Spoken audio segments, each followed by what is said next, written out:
let's take a look at number 24. This is adding and subtracting rational expressions with different denominators. And let's refresh your memory. Adding, subtracting, rational expressions with different denominators.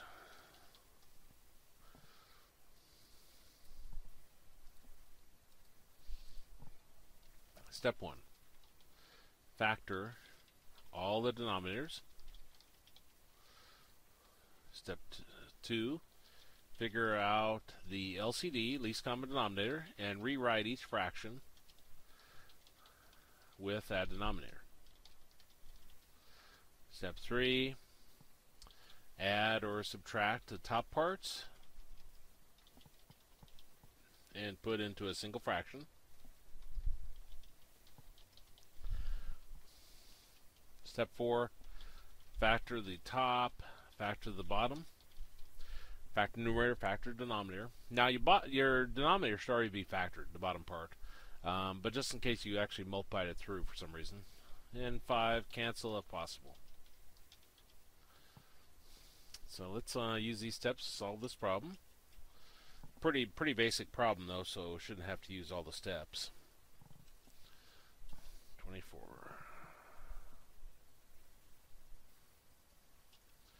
So we got 2 over x plus 9 plus 5 over x minus 9.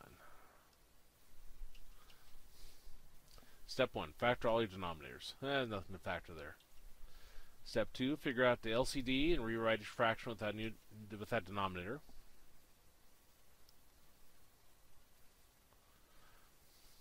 Okay, let's look at our first factor, the x plus 9. We're looking for the greatest number of x plus 9s in any single denominator. There's one x plus 9 here, there's no x plus 9s here.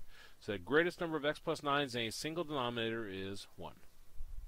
Then we'll go to our next factor, the x minus 9. And I'm looking for the greatest number of x minus 9s in a single denominator. There's none here, there's 1 here. So the greatest number of x minus 9s in a single denominator is 1. So our least common denominator is x plus 9, x minus 9. And we want to rewrite each fraction with that new denominator. Now you have to look at what was there before. If we had an x plus 9 here, that's still there. The new thing we put downstairs in the denominator was x minus 9. So we'll put it up on top. Whatever you put down below, you have to put up on top. In our second fraction, we had an x minus 9. The x minus 9 is still there. The new item downstairs is the x plus 9. So we have to put an x plus 9 up on top. The mathematical rule on that is wherever you multiply by the bottom, you have to multiply by the top. Well, 2 times x is 2x. 2 times negative 9 is negative 18 over this. And 5 times x is 5x. 5 times 9 is 45 over our denominator. And what step was that? Step 2, I guess. Step 3, add or subtract top parts and put it into a single fraction. Well, this is a plus, so we're going to have 2x minus 18 plus 5x plus 45 over x plus 9, x minus 9. No matter where you are in math, combine together like terms. 2x plus 5x is 7x.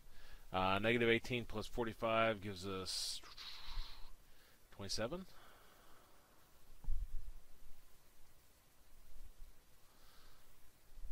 Yeah, 27.